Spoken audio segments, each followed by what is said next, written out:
अध्याय 18। उत्पत्ति अध्याय 18। इब्राहिम ममरे के बांजों के बीच कड़ी धूप के समय तंबू के द्वार पर बैठा हुआ था।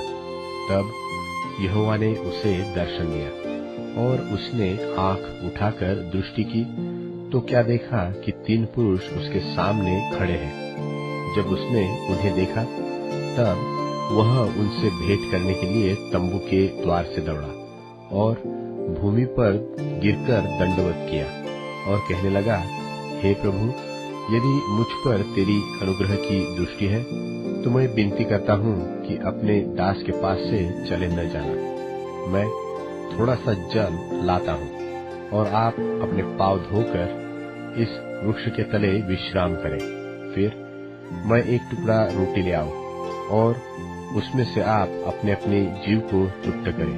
तब उसके पश्चात आगे बढ़े, क्योंकि आप अपने दास के पास इसीलिए पधारे हैं। उन्होंने कहा, जैसा तू कहता है वैसा ही कर। सो इब्राहिम ने तंबू में सारा के पास फुर्ती से जाकर कहा, 3 सदा मैदा फुर्ती से गूंद और फुलके बना। फिर इब्राहिम गाय बैल के झुंड में दौड़ा और एक कोमल और अच्छा बछड़ा लेकर अपने सेवक को दिया और उसने फुर्ती से उसको पकाया। तब उसने मक्खन और दूध और वह बछड़ा जो उसने पकाया था लेकर उनके आगे परोस दिया और आप वृक्ष के तले उनके पास खड़ा रहा और वे खाने लगे। उन्होंने उससे पूछा, तेरी पत्नी सारा कहाँ है?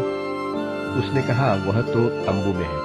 उसने कहा, मैं बसंत ऋतु में निश्चय तेरे पास फिर आऊंगा और तब तेरी पत्नी सारा के एक पुत्र उत्पन्न होगा।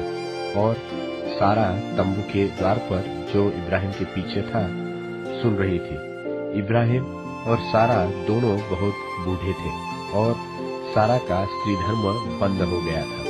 सो सारा मन में हंसकर कहने लगी, मैं तो बूढ़ी हूँ और मेरा पति भी बूढ़ा है, तो क्या मुझे यह सुख होगा?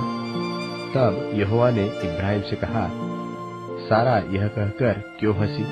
क्या मेरे जो ऐसी बुढ़िया हो गई हूँ सचमुच एक पुत्र उत्पन्न होगा?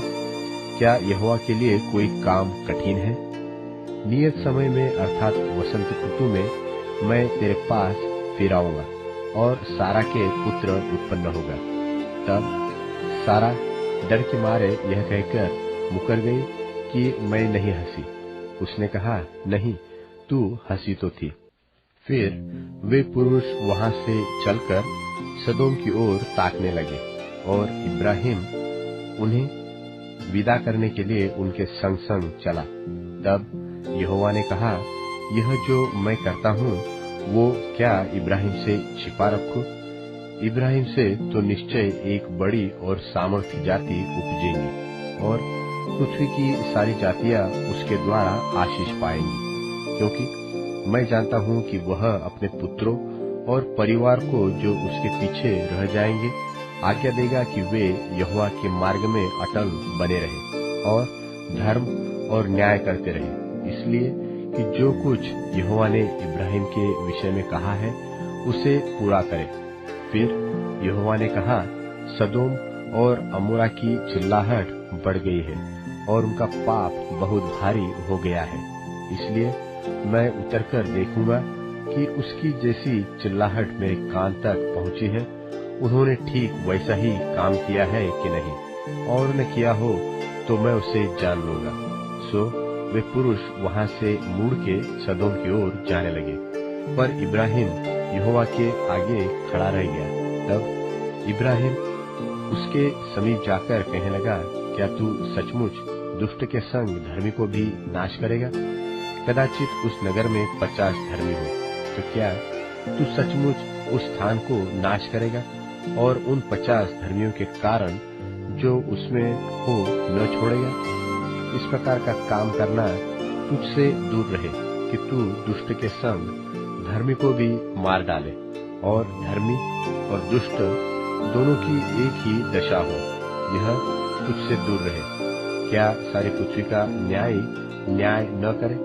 यहोवा ने कहा, यदि मुझे सदोम में 50 धर्मी मिले तो उनके कारण उस सारे स्थान को छोड़ूंगा।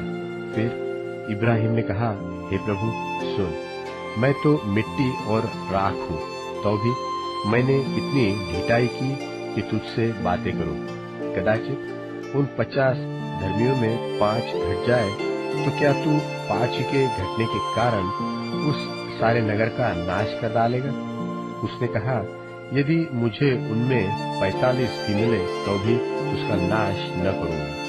फिर उसने उससे यह भी कहा, कदाचित वहां 40 मिले। उसने कहा, तो मैं 40 के कारण भी ऐसा न करूंगा। फिर उसने कहा, हे प्रभु क्रोध न कर, तो मैं कुछ और कहूं, कदाचित वहां 30 मिले। उसने कहा, यदि मुझे वहां 30 भी मिले तो भी ऐसा न करूंगा। फिर उसने कहा, हे प्रभु सुन, मैंने इतनी ढिठाई तो की है कि तुझसे बातें करूं, कदाचित उसमें 20 मिले। उसने कहा, मैं 20 के कारण भी उसका नाश न करूंगा। फिर उसने कहा, हे प्रभु क्रोध न कर, मैं एक ही बार और कहूंगा, कदाचित उसमें 10 मिले। उसने कहा, तो मैं 10 के कारण भी उसका नाश न करूंगा। जब यहोवा इब्राहिम से बातें कर चुका, तब चला गया और इब्राहिम अपने घर को लौट गया।